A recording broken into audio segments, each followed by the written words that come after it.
The best teachers are the ones who have the capability and wisdom to change and reform minds. However, even we teachers need to enhance our skills and techniques from time to time. In this regard, Amity Law School Lucknow campus has been organizing faculty development programs with enriched sessions. This year, Amity Law School Lucknow campus is organizing its third edition of the National Faculty Development Program online. And the theme for this year is New Paradigm in Legal Education and Teaching Methodology. And today's guest for the day who's going to grace the session is Professor Dr. Alok Mishra. Now, I would request our respected director, sir, to kindly please welcome the guest for the day. Over to you, sir. Thank you, Dr. Shobha. Good morning to one and all. On behalf of Amity Law School, Amity University, Uttar Pradesh, Lucknow, I would like to welcome to Professor Dr. Alok Mishra, sir, Dean Kirti P. Mehta Law School, Nasi Munji University, in the third edition of Faculty Development Programs on the topic New Paradigm in Legal Education in Teaching Methodology on virtual platform. A hearty welcome to you, sir, on this platform. Thank you very much. Over to Shobha ma'am to carry forward this session. Thank you, Dr. Yadav. Thank you. Our guest for the day, Professor Dr. Alok Mishra, sir, is a well-known name in the law fraternity. Sir is the Dean MMIS Kriti P. Mehta School of Law. He is a professor of constitutional law and has been teaching in this area and also having research, administrative, and practice experiences. He is the founder and chairman of Human Rights Organization and an associate member of Indian section of Amnesty International London. Sir is a member of Indian Society of International Law and the Indian Law Institute, Delhi. He is also the member of Indian International Council of Juris London. He is a fellow of the Institute of Constitutional and Parliamentary Studies, New Delhi. He has guided doctoral students. He has written several research papers, presented, and also been a part of various organized such events at national and international levels. He has been awarded with the prestigious Enviro Care International Award 2016 for his efforts and dedication to the cause of environment. Sir, now I would request you to kindly grace the session and impart the knowledge. Thank you. Thank you so much, Dr. Shobha. I'm very grateful to all the faculty members of Amity Law School, Lucknow, and Director of Amity Law School, Dr. Jaiprakash Yadavji, for inviting me in National Faculty Development Program of Amity University, Lucknow campus. I was very much appealed, in fact, and was very much moved also, and also noted the topic of the faculty development program, which is quite contemporary, in fact, and a very innovative topic. Not many institutions are working on this at present. And on new paradigm in legal education and teaching methodology.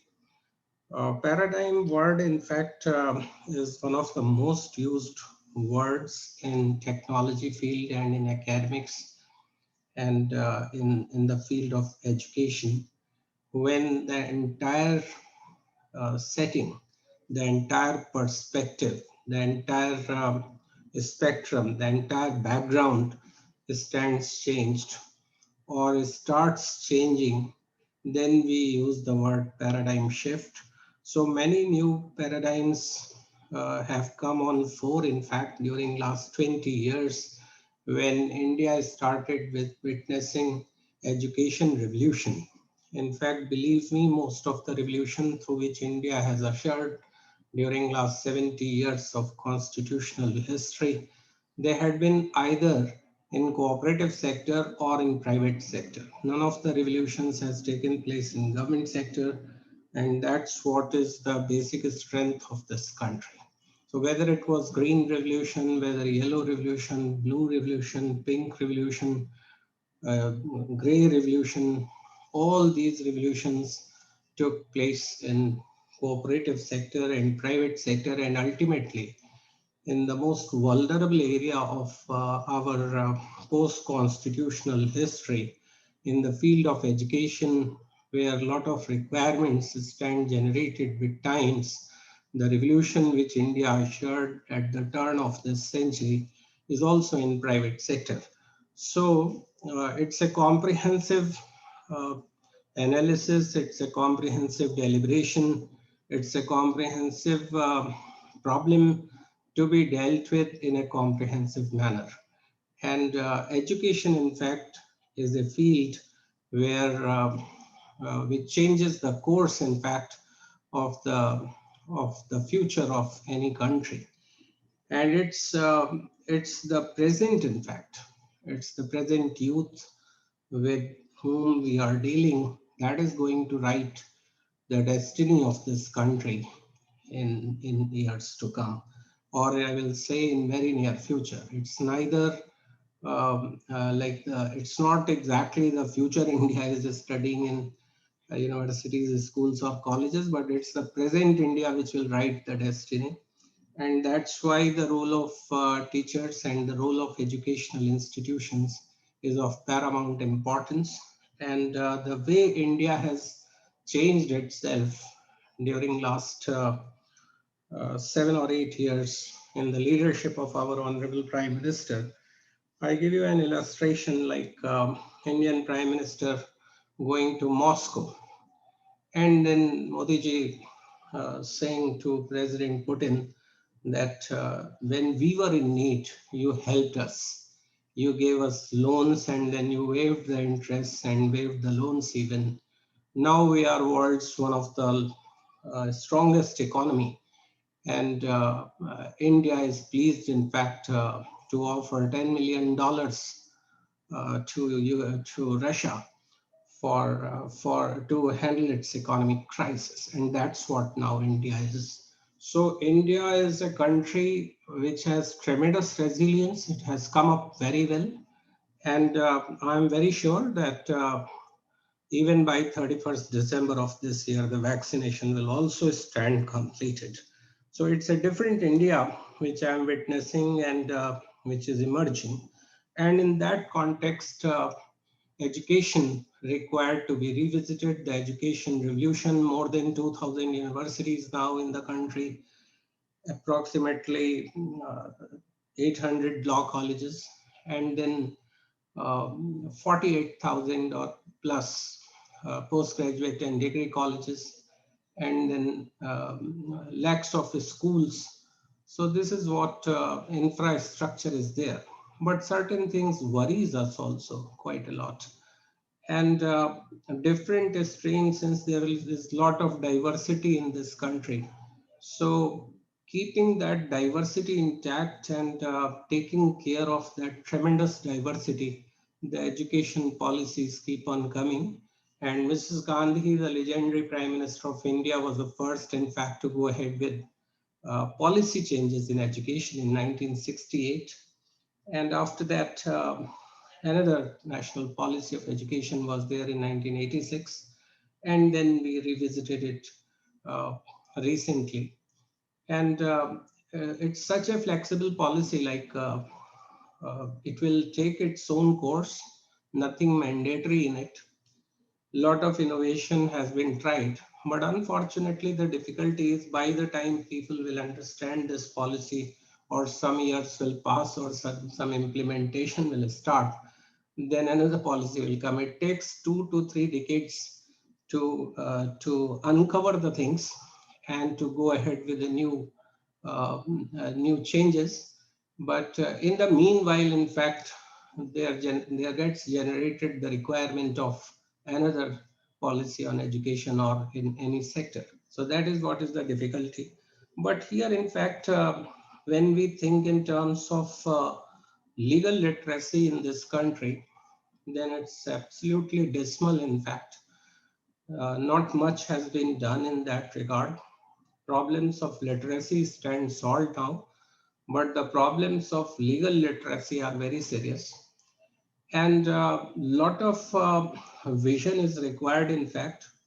Mahatma Gandhi had said that the changes which you want, you should become the change, in fact. Change yourself accordingly. So, the universities, the educational institutions, the people of India have by and large followed this dictum, whether any policy on education or no policy on education, whether any infrastructural support or no support, whether any salary or no salary.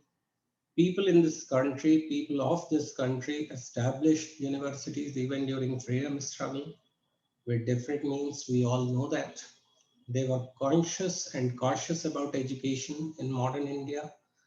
And also, like most of the colleges and universities in the country are operated by trusts, by societies, by in especially I'm referring to rural India. And there, in fact, the problem also lies with regard to education. And also in the context of legal education also, we find almost the similar kind of problems. But certain difficulties definitely have been solved. And the three major instruments of change in legal education had been central universities, state universities on the one hand, both are government universities, then national law universities during last 30 years have done well, but now receding very fast in background, except 2 or 3 national law university. Again, the problems of government sector are there. Then private sector universities are there. Do we require different education policies for different universities? Because you see the class which these universities serve are different. Their requirements are different. Their challenges are different. Their competition is different. And also like there are provisions of establishment of at least 50 branches of at least 50 world-class universities or top 50 universities of the world in India in new education policy itself.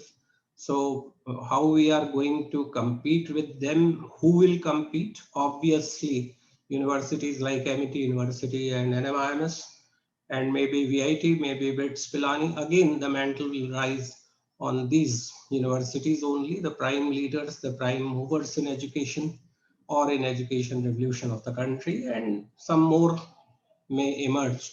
Whether they will be able to compete with that, that is the immediate challenge before leading universities of the country because so far as central and state universities are concerned, they have already, these universities are ahead of them. So far as culture of the universities is concerned, so far as dedication of faculty is concerned, so far as parents and students are concerned, and society in general, and the resources of variety of nature are concerned. Besides all this, which we know, in fact, there is requirement of making human beings and to also realize the right to be human in this context, because unless and until the basic needs are meted out, then there won't be any meaning of education or legal education for that matter. People will not be able to go there.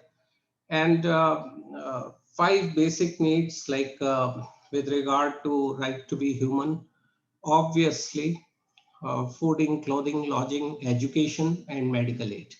So all these 5 have to reach to everyone uh, across India.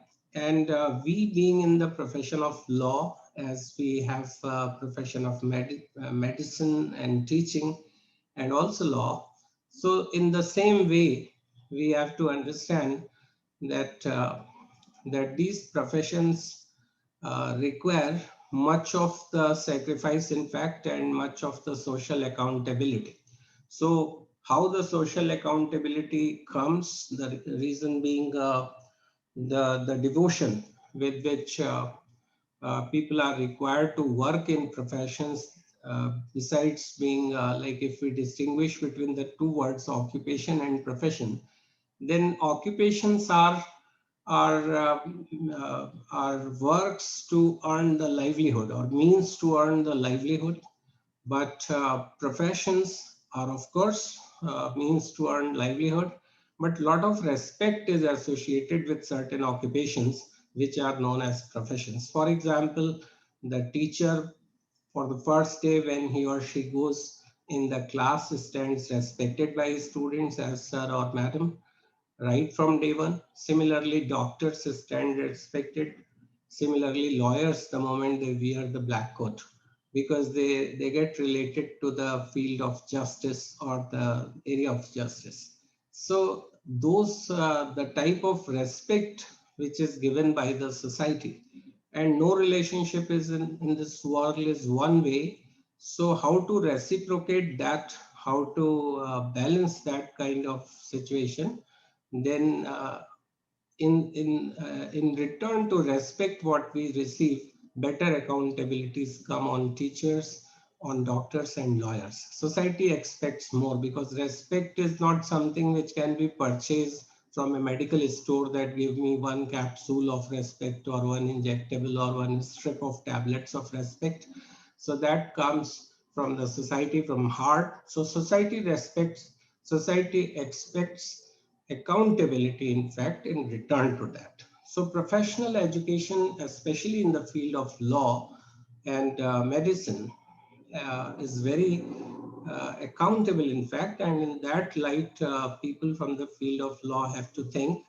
And once we start thinking in terms of this, then difficulties which have emerged, in the present times due to the COVID-19 and the family of viruses, then that stands tackled once we go for sustainable development and Millennium Development Goals. So we are required to not only we have to work for our own immunity or improving our own immunity, but immunity of the nature also.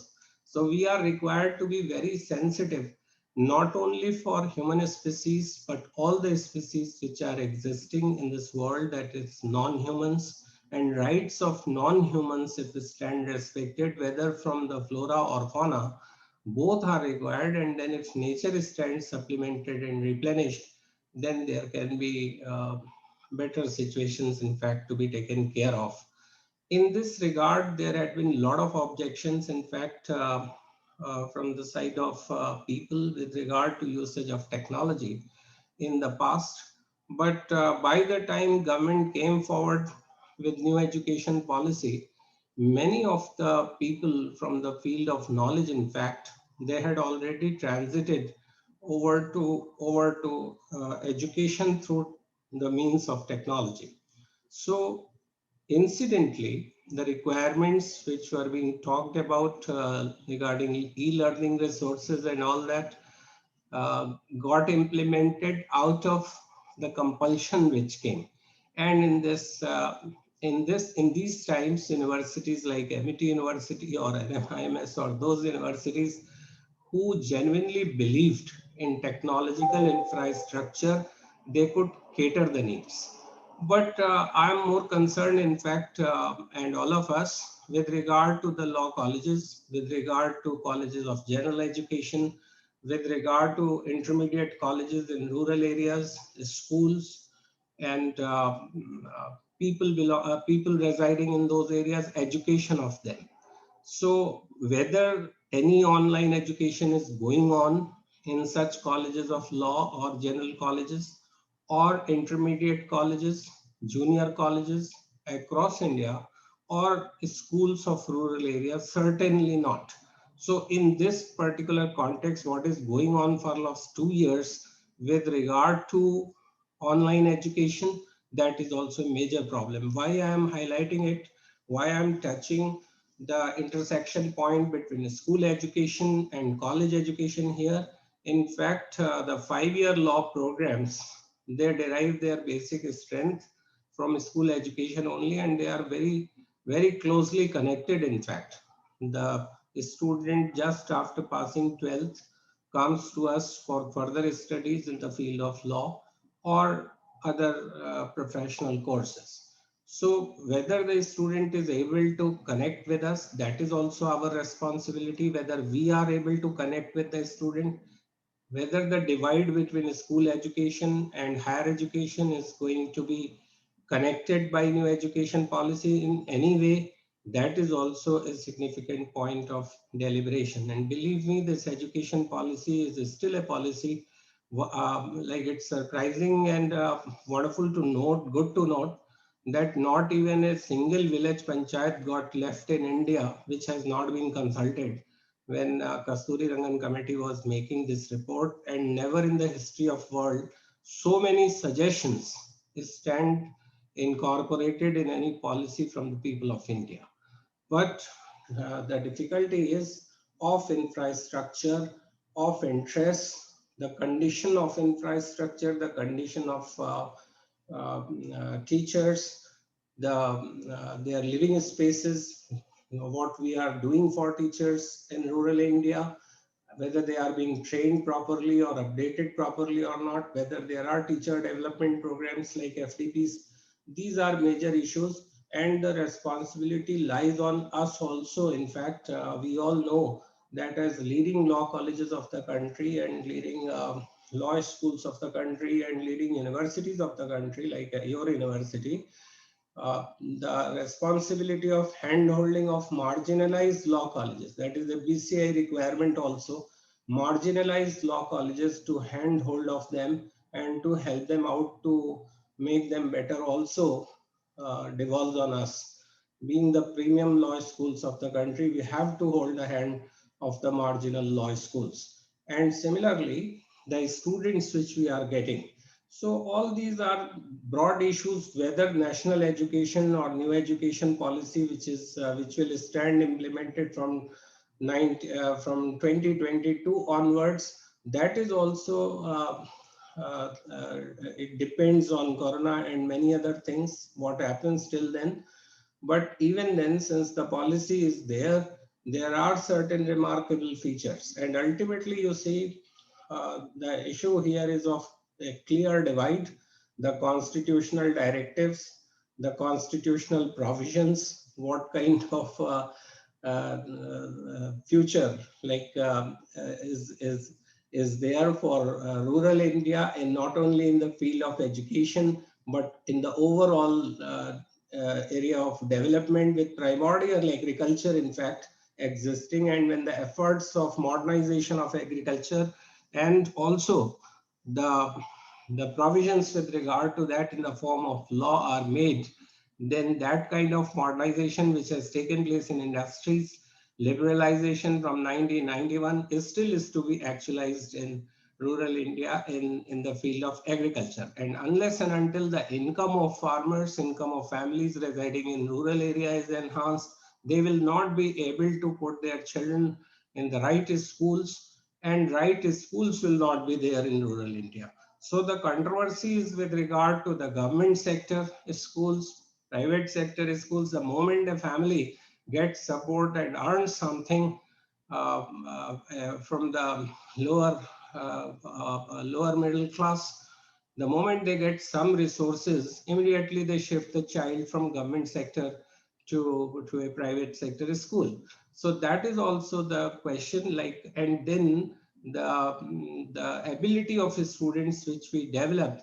In fact, it has been found that with regard to government schools, 86% of the students of class 5th could not read the books of class 2, could not write, in fact, numbers from 0 to 10, or could not read out the lesson. Whereas in private sector schools, the data which are available, 56% students of the private school also could not do that. And 29% schools only of the private sector were of such a nature where the students were found to be up to the mark. And when this assessment was done at the global level, then out of 74 countries which participated with regard to primary education, India ranked on the 73rd position, just one step above than Kyrgyzstan. So this is what is also a difficulty which worries me as a teacher, and also like interest like which we have to generate in students right from the beginning, because ultimately if the foundations are not good, then higher education also suffers. So in that context, the innovations which have been done, that play school concept stands merged, in fact, in the new education policy in the primary level of education itself, then that is good. Like Anganwadi system stands merged in the primary school, but those are the issues. How to improve that condition of primary schools in India and junior colleges and government colleges of degree level at the point located in rural India. That is also a worry, in fact, for all of us. And there, the difficulty is that resources are not there. Neither you are allowing modernization of agriculture, nor you are allowing FDI in retail sector and in rural India. I was thinking about and writing about, I wrote a paper on this, and that got published in one of the publications of Delhi University long back, where I suggested certain measures that FDI should be pumped, in fact, in rural India. And there, in fact, the condition of villages means the fooding of villagers, clothing, lodging, in fact, their houses, sanitation, village roads, village primary school, village grazing grounds, and for animals, health of agriculture, health of people, and also like the production or the produce which is there in rural India, that has to be taken care of there itself, and farmers being given more opportunity, in fact, to trade. So all these measures were given, and the primary suggestion which I could give to open Indian FDIs in rural India also. So once the money goes to rural India, the villages in India will transform, the education in India will transform itself, people in India will be having better nutrition, better food, children will be interested. One point which is quite likable in the new education policy and practical also, the practical point is that an example was there. Somebody was joking once that a father was taking the child to the school and child was resisting. Then a butcher man was on the same road just adjacent taking a goat along with him, and the goat was resisting and crying very hard in its own language. So the child asked father that his goat is also going to school, because both were crying. So this is what is the condition of the psychology of children, the type of image we have projected before children, afraid of being going to school, not interested in going to school. Even I was also one of them when I was studying in school. So the school atmosphere, whether we are going to allow children to happily grow or play something, why they want to remain at home, because they get the opportunity to play with other children on a holiday, which they don't get in a school. So even in class 1, class 2, primary, KG, the children are not interested in going to school, even in good public schools of cities. Then you can very well imagine the rural India schools, why children will go to school only if uh, in various states in rural India, children are sitting back to back, and in the same classroom, class third is being taken by one teacher and class fifth is being taken by another teacher, and children are looking in different directions. That's what is the arrangement, and so much of noise. Then how children will like such a school with hardly any equipment to play? So the way play schools have been integrated, that's wonderful, in fact, with regard to new education policy. And also like the options, quite often you see academics in India, when they draft policies or they discuss, they become too idealistic. They say, okay, you can study physics also, you can study biology also, you can study commerce also, you can study artificial intelligence also, you can study legal studies also. all subjects together. So how many sections will be made, how the timetable will be made, how many children will opt, how many combinations, all these are difficulties in fact which are going to come. And to actualize the success of such kind of new education policy is also a big question mark on such a policy. So you see, you can't teach all subjects in fact to children. Of course you can give exposure of all subjects. Now the concept of liberalization of education has also come. So they talk about liberal arts, and that's also a big business going on in fact. So liberalizing subjects is another thing, liberalizing education is another thing, giving different combinations is another thing. A history student simultaneously studying physics leads nowhere in fact. Then one thing, good point now I'm telling of education policy which appeals me, that first year of graduation pass, fine, you get a certificate, BA within bracket certificate, or BSc or graduation they have written now, graduation within bracket certificate. If 2 years someone has studied in a degree course, they write BA within brackets diploma. If 3 years within brackets degree. Fourth year of BA if somebody completes, then BA or graduation within brackets research.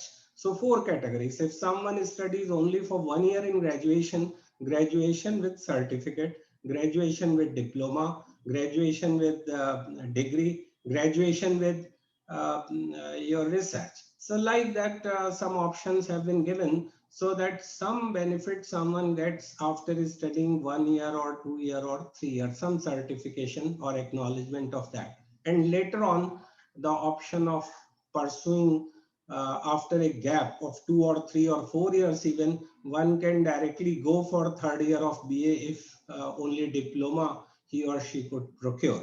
So that kind of flexibility is definitely going to help. And if somebody has done 4 years graduation, then PG will be of 1 year. And if 3 years of graduation, PG will be of 2 years. MPhil stands abolished and PhD program of 4 years. So this kind of flexibility or innovation is fine, but definitely too many combinations in fact will create problems. So are we going to do the same thing in law?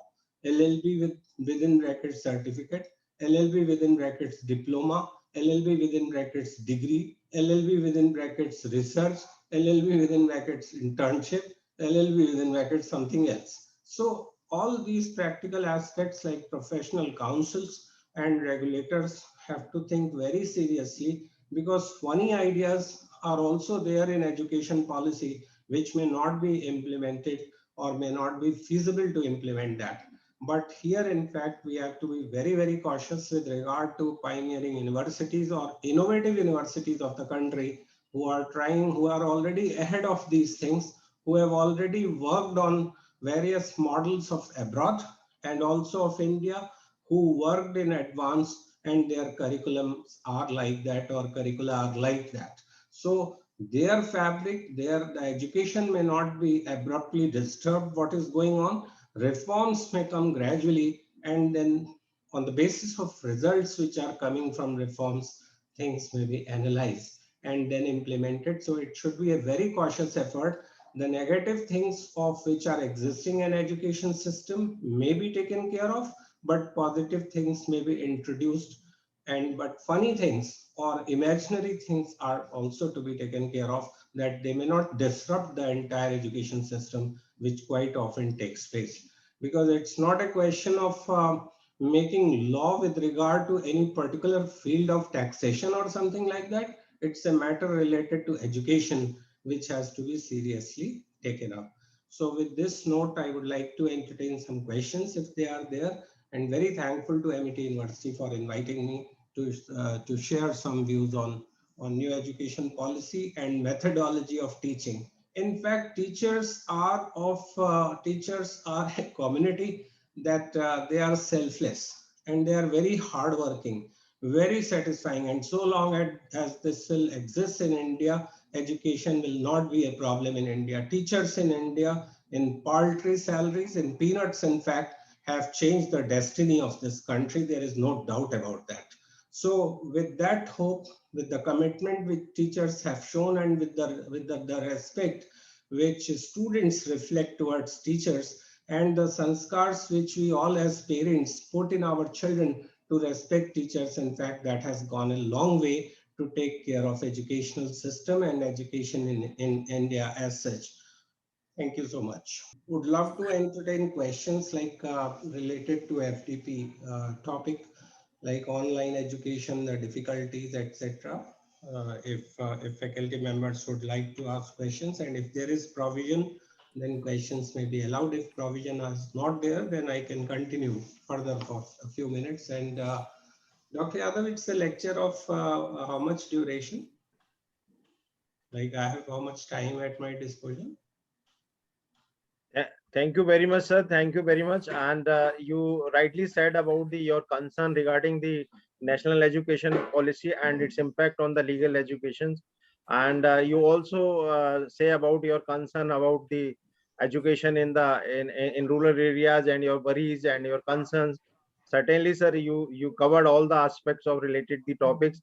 Thank you very much. Your presentation was very lucid and very interactive, and I hope that all the delegates and the participants enriched after your deliberations. And now I request to Dr. Shobha, if you take any questions to sir, because sir is still here. Sir, we have time if you want to continue. I can. And if you want to take questions, we can take questions. Sir, you were asking the time. Yes, how much time is there still? Sir, we have 45 minutes if you want to take the lecture or if you want to take up the questions. That depends on you. Let us take some questions so that Yes, sir. that will help, in fact, to my colleagues quite a lot. Yes, sir, definitely. Okay. Okay, sir. Then I'll continue with the questions. I can see. Thank you, sir, for the wonderful deliberation. Here are some questions, if you can kindly address them. Number one, how does the online education reach the rural India? Because this is really a very big challenge which is being faced in the present time. In fact, I was talking to one of the principals of an intermediate college on phone, in fact, very recently from Bareilly district of Uttar Pradesh.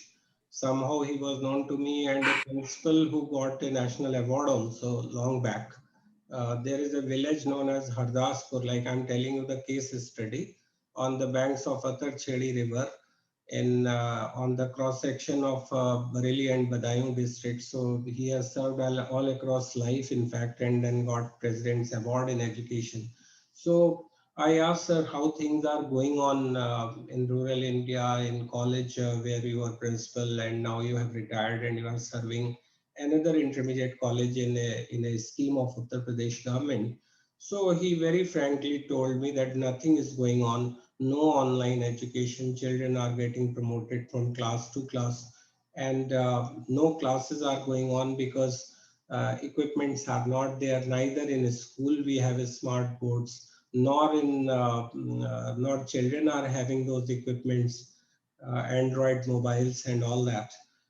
Which are primary requirements for Microsoft and Zooms to operate, and Windows 11, in fact, now Pentium 5 computers. So all these problems are there, in fact, and it's a big lie, in fact, if it is said that by government or any instrumentality that online education is going on very successfully in India.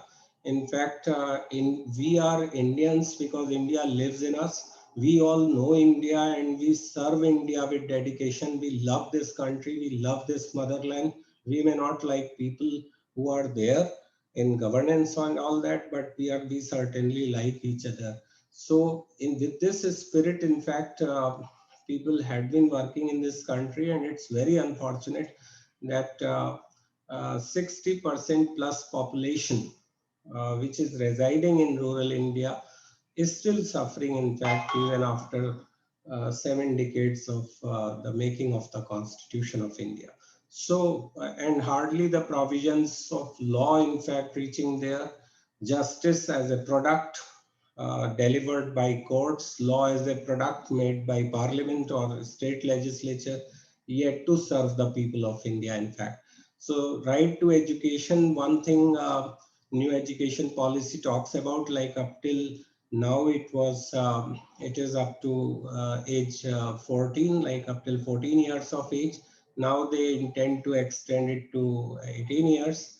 Good. Such provisions, whatever people get, it's good. I will support that.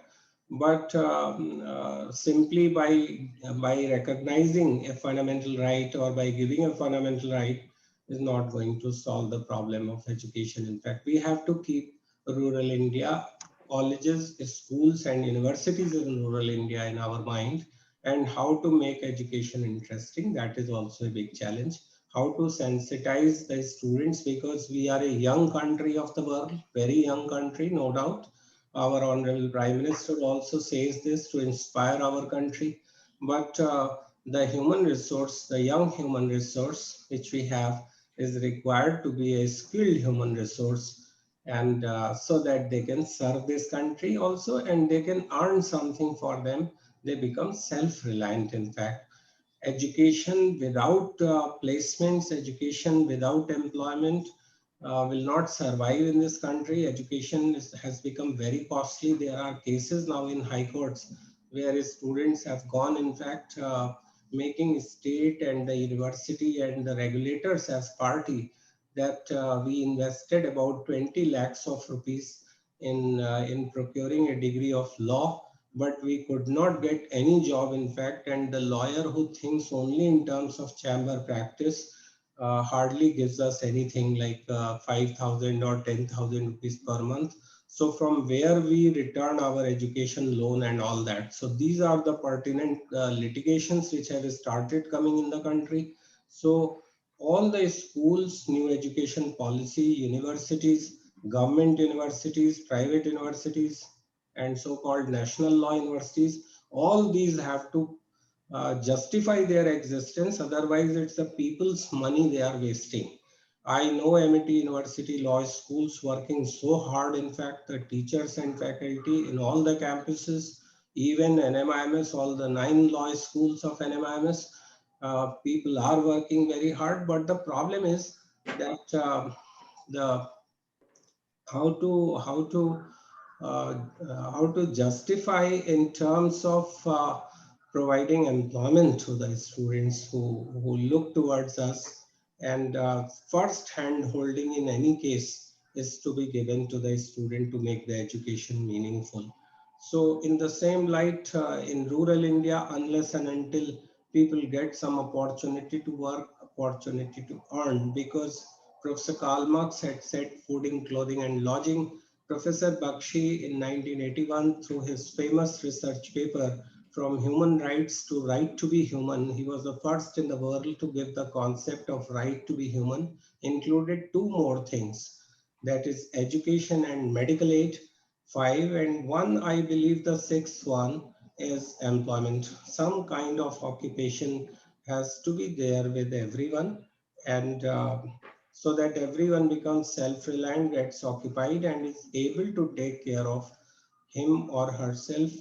Fooding, clothing, lodging, education, and medical aid. If 6th basic right is recognized, in fact, in the National Front manifesto, which was led by, later on the government came to power of Shri Vishwanath Pratap Singh. At that time, National Front government had promised to the people of India that if we come to power, we will make right to work a fundamental right. And one of the faculty members of MIT University, Noida, has completed a PhD thesis in my guidance on feasibility of right to work, to making right to work a fundamental right. So once some occupation someone gets, which new education policy also aims, that will work out definitely. That is what is my view. Rural India has to be taken care of, because India without rural India will be meaningless, because even in these difficult times of slowdown in our economy, rural India has supported. In fact, it's the agriculture which has sustained Indian economy during last 3 years. of great difficulty, as always they have done. Thank you. Thank you, sir. Sir, there are quite a number of questions, but we'll take one more question. Number of students are asking the same thing, that how can we make people aware, especially at the rural level, about the new education policy? The awareness about the new education policy is very important, and it should reach every corner of the country. So many of the participants are repeatedly asking about the same, how we can make them aware about this, especially in the field of legal education. Can you please address this, sir? Right. In fact, during it's an 87-page document and worth reading. And a summary of it, first of all, we should go through the whole education policy first in a fast speed, then summarize it, then write it down, then jot certain points of this policy, then classify them into positive points, positive things, and then the negative things, and prospects and difficulties.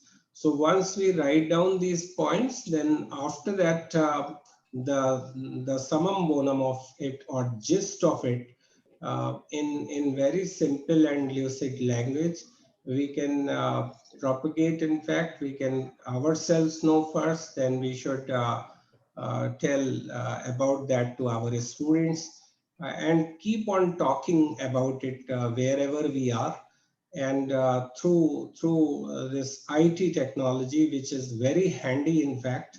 And also, believe me, some researchers have come during last 2 years that online education is going to stay, because it saves people from a lot of crisis, a lot of movement, and a lot of fuel gets saved.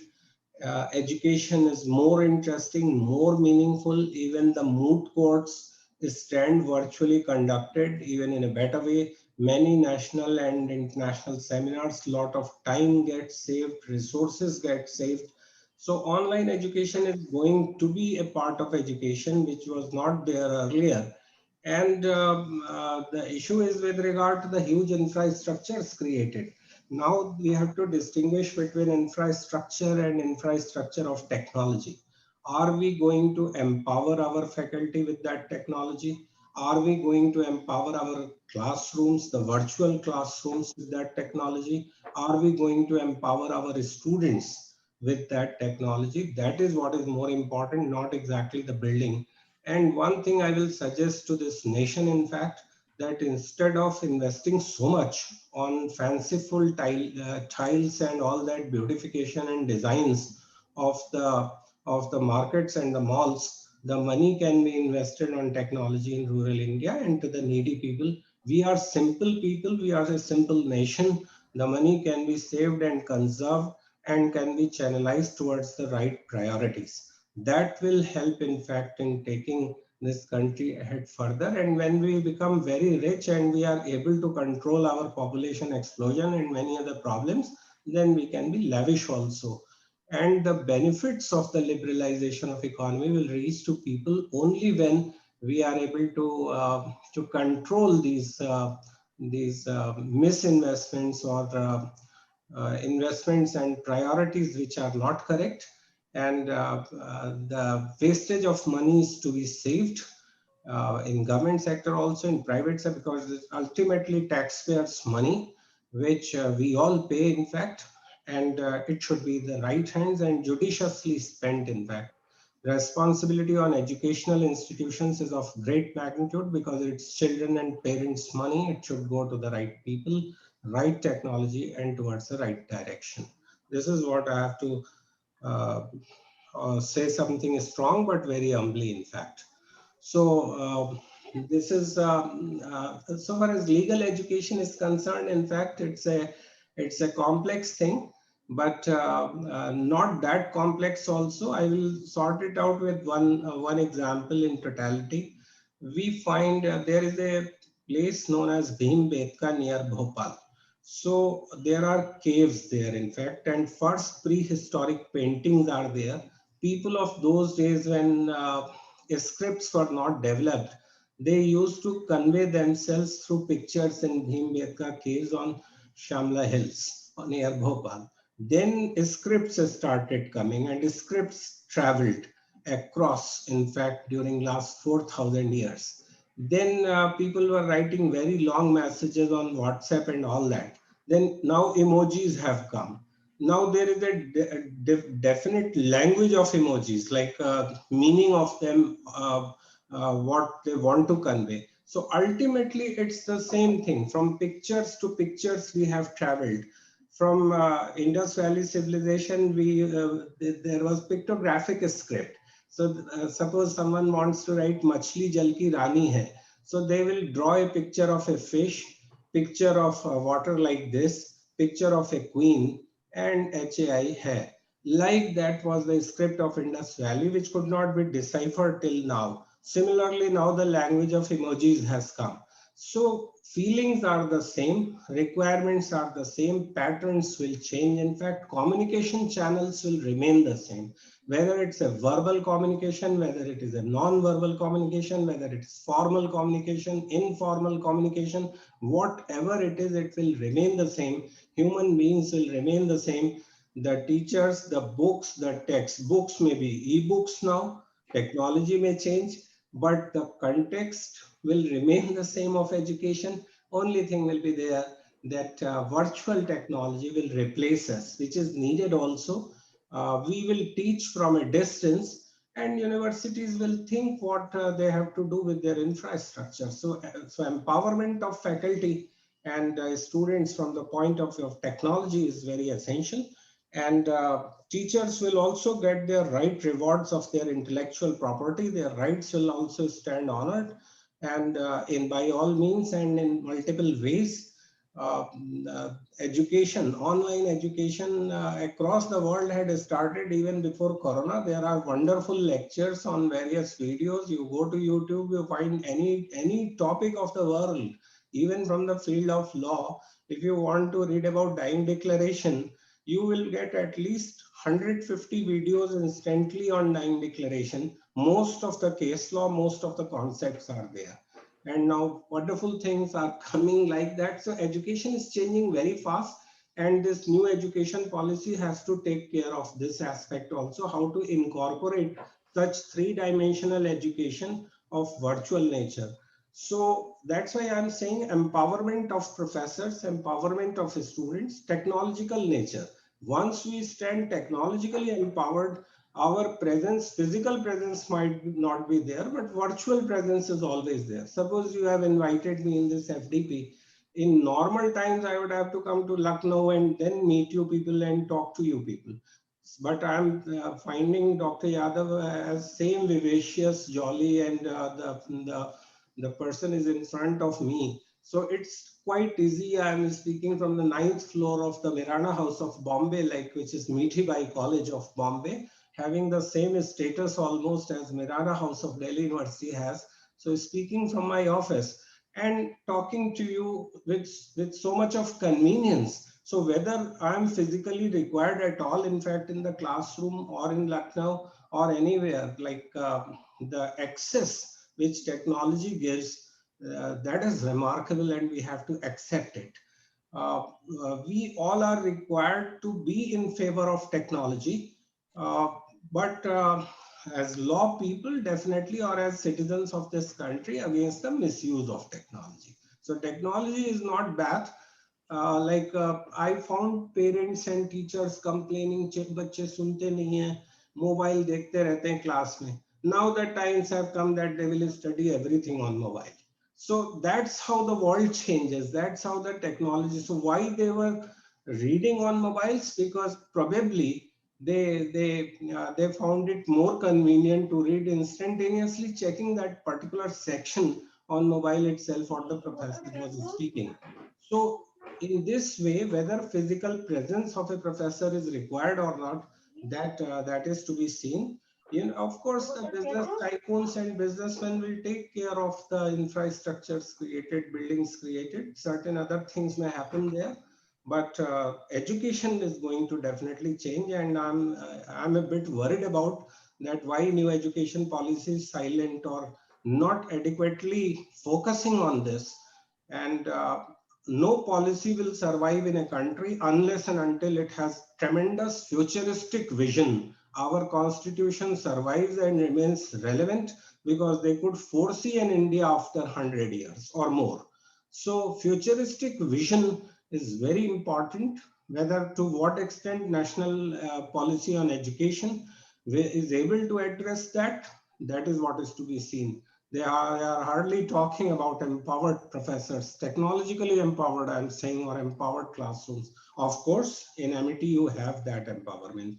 Of course, NMIMS that provides that empowerment because they have seen this thing, they have experienced this thing abroad also, and they have incorporated those features in their curriculum, in their subject.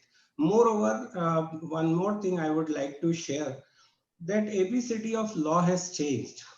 And legal education has changed so much, in fact, that blending of technology in the law has become equally important as blending of technology in medical education and in engineering and architecture is there.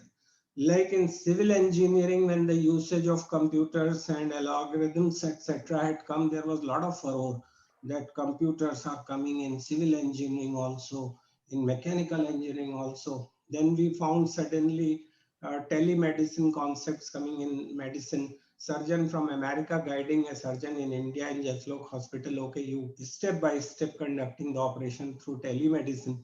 Now the same thing is in fact in the field of law. Initially, when changes come, even Supreme Court was apprehensive. Judges were not knowing many things about virtual proceedings, but now even they have started liking it. And I'm very pleased, in fact, to tell you that Punjab and Haryana High Court is the first High Court of the country which has gone paperless in totality, in entirety. So, and now they are heading towards district court. So when you withdraw money or you deposit, you get a message on mobile. Similarly, everything is getting uploaded through mobile only, your petition, your formats, everything, photographs, pictures, and the message is coming that judges so and so will hear the proceeding at this and this time, and these are the counsels from both sides, and these are the justice seekers. And then everything, in fact, is there displayed.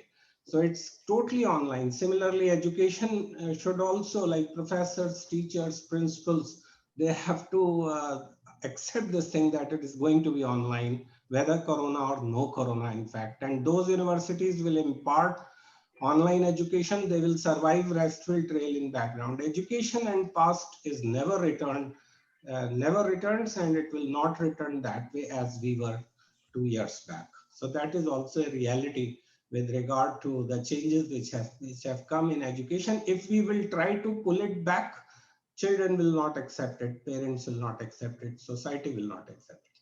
So solutions are to be found out with regard to all this. Virtual classroom, virtual courts, pendency of cases can be sorted out. Anytime court proceedings can be conducted, there should be a lot of flexibility. And if we want to take this country ahead, there, I believe, should be 3 prime ministers with 8 hours duty. There is no merit, in fact, in working 22 hours. Prime Minister from 8 to 8 hours जोड़ दीजिए, 24 घंटे में 3 Prime Minister continuously nation has to work. Like emergencies of hospitals, like Indian Railways, like Indian Airways, all departments, in fact. 2 shifts for teaching evaluation, 3rd shift for maintenance of infrastructure and other detailings.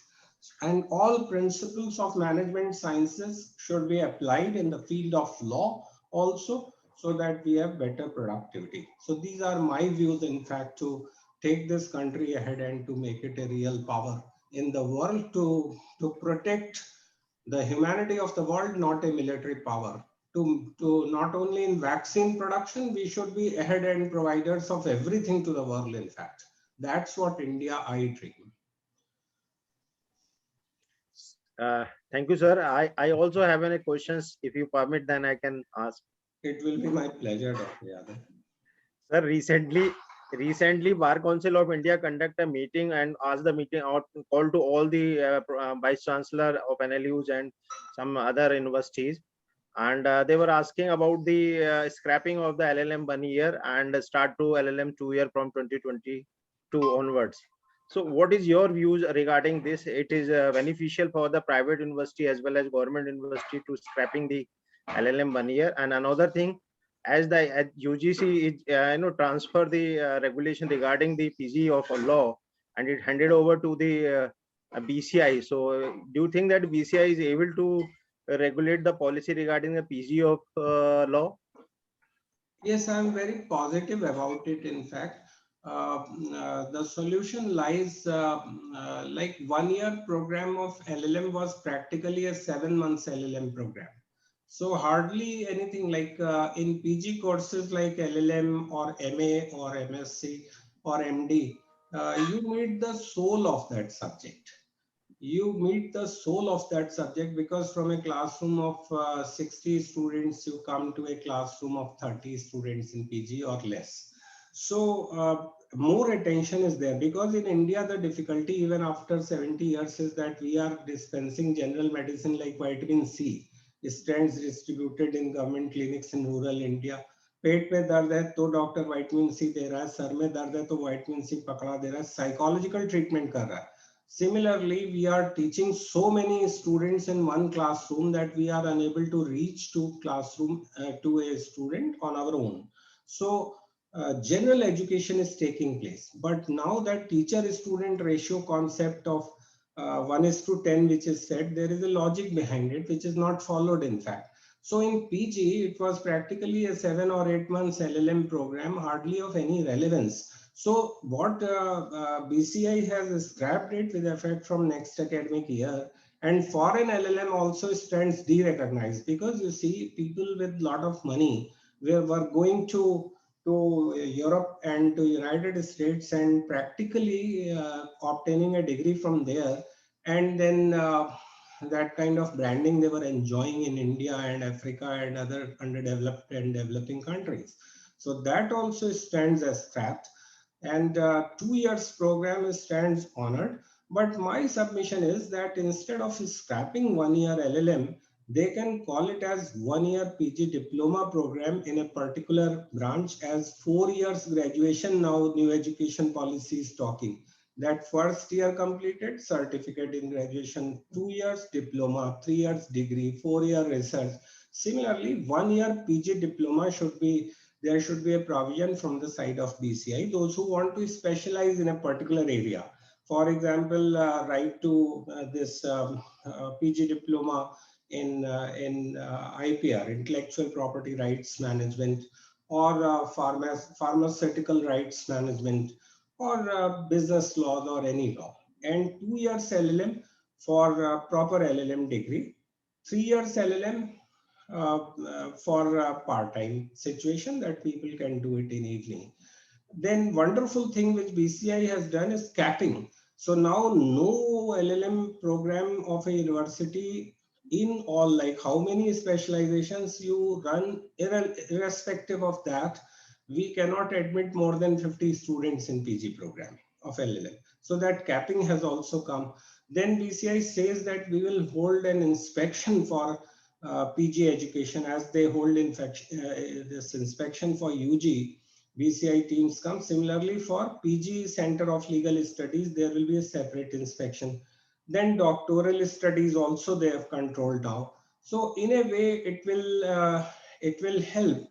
But the difficulties with regard to rigidity in provisions or non-implementation of those things will get relaxed with time. That is what is my feeling, because of course it will be a disadvantage to universities. It will of course it will improve the quality to some extent, but quantity will stand controlled. But I am very clear on one point, that in India we not only require quality but quantity also.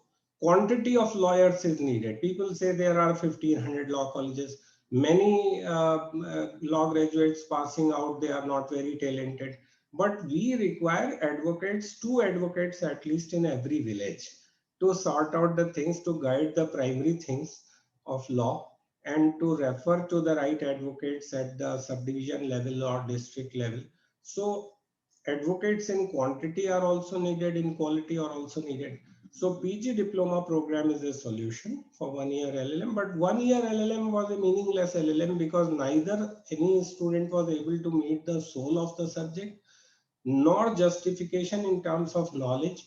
And a controversy was always going on that whether we should go for 1 year or 2 year. And if when we sit in selection committee, even you might have faced this difficulty that one student coming with a 2 years LLM and one coming with 1 year LLM.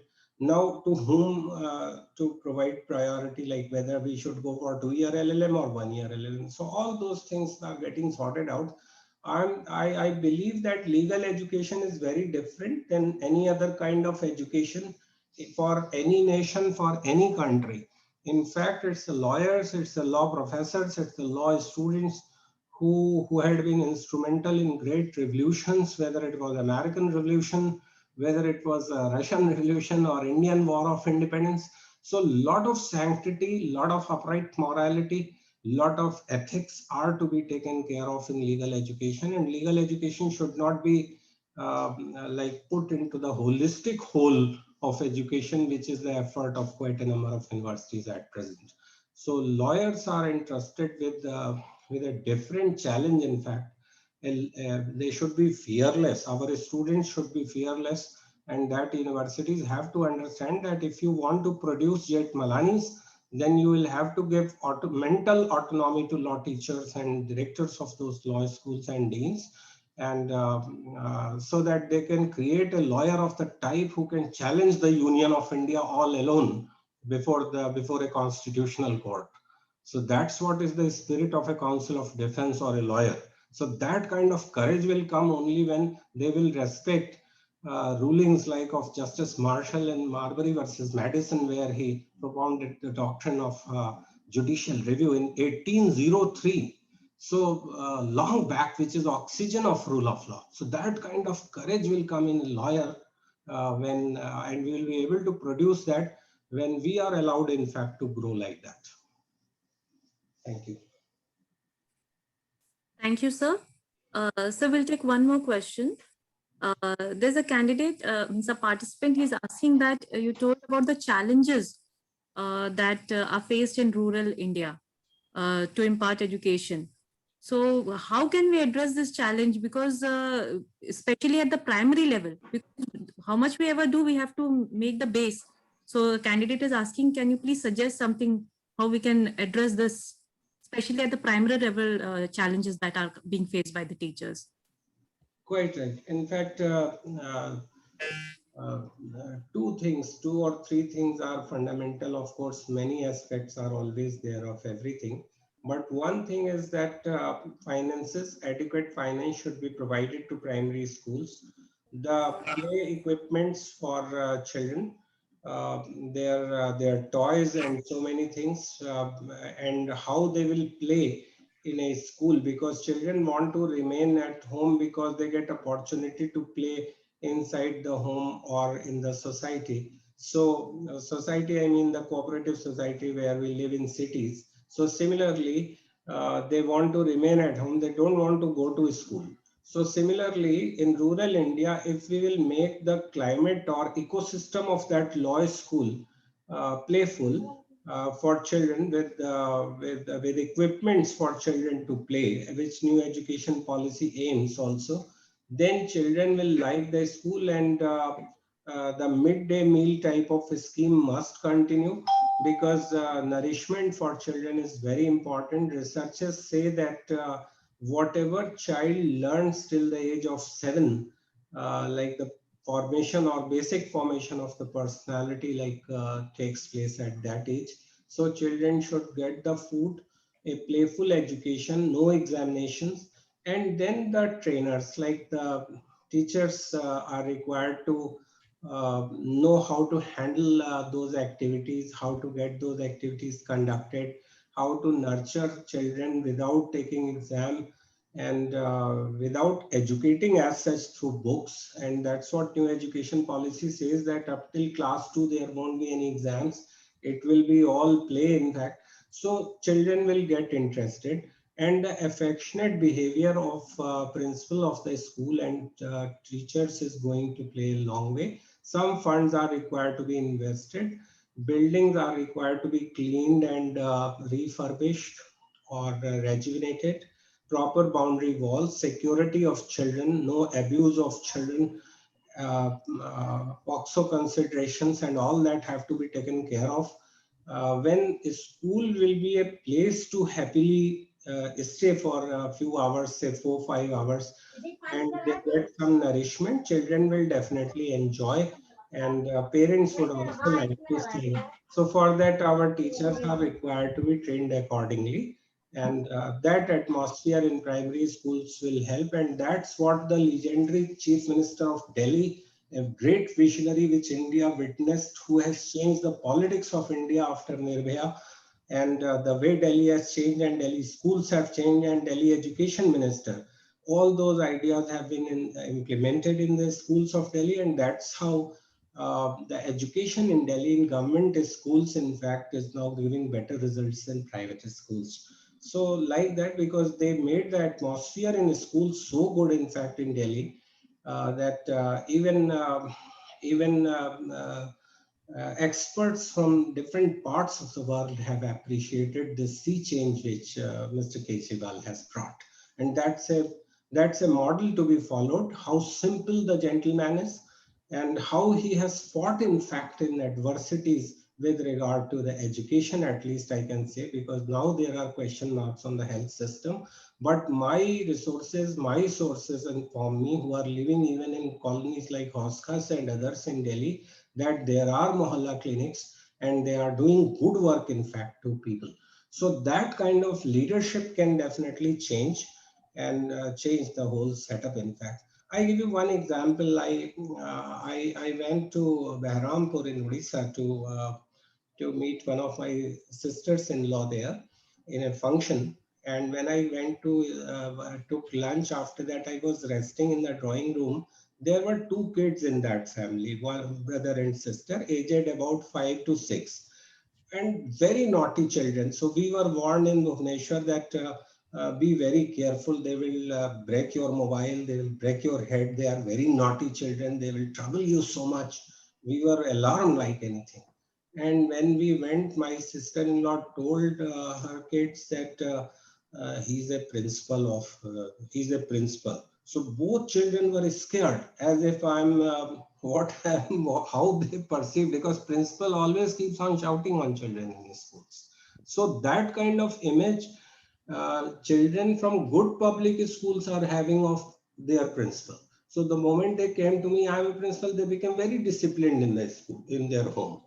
But they were so affectionate that when I was taking a nap, they came and they were touching my ear, some hairs here, that whether I'm awake or sleeping. So I thought they are very naughty, they will put water in my ear now. So I got up. So children should be able to like the teachers and principal, and at least in the primary education, and that will sort it out. Some investment, some care. For that, Kajaria tiles are not needed. For that, exquisite infrastructures are not needed. Only feelings are needed, in fact. And that's why best of the best people have been in the world, those who belong to lower middle class or middle class. And that's why sociology professors will help me if they are in FDP, that middle class had been always playing a great role in the evolution of any country. But the moment they become higher class by the dint of their efforts, then the progress stops of that particular family. So such can be the measures, and many more, of course, depending on place to place and school to. Thank you, sir. Definitely, every one of us has been, enriched in some or the other manner from the deliberation that you have given. Now I would request Jyotsna ma'am to please come forward and give the vote of thanks for the session. Thank you. Thank you, Dr. Shubha ma'am. Thank you, ma'am.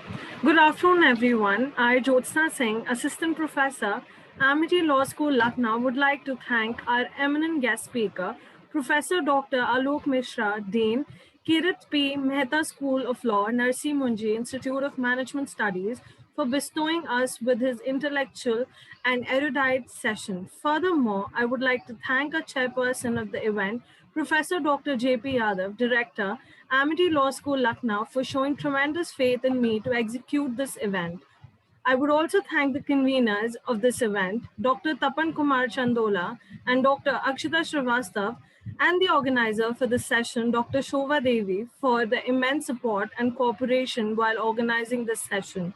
Last but not the least, I extend special thanks to all the faculty members and their participants for showing immense enthusiasm and participation towards the Amity National Faculty Development Program 2021. Once again, thank you everyone.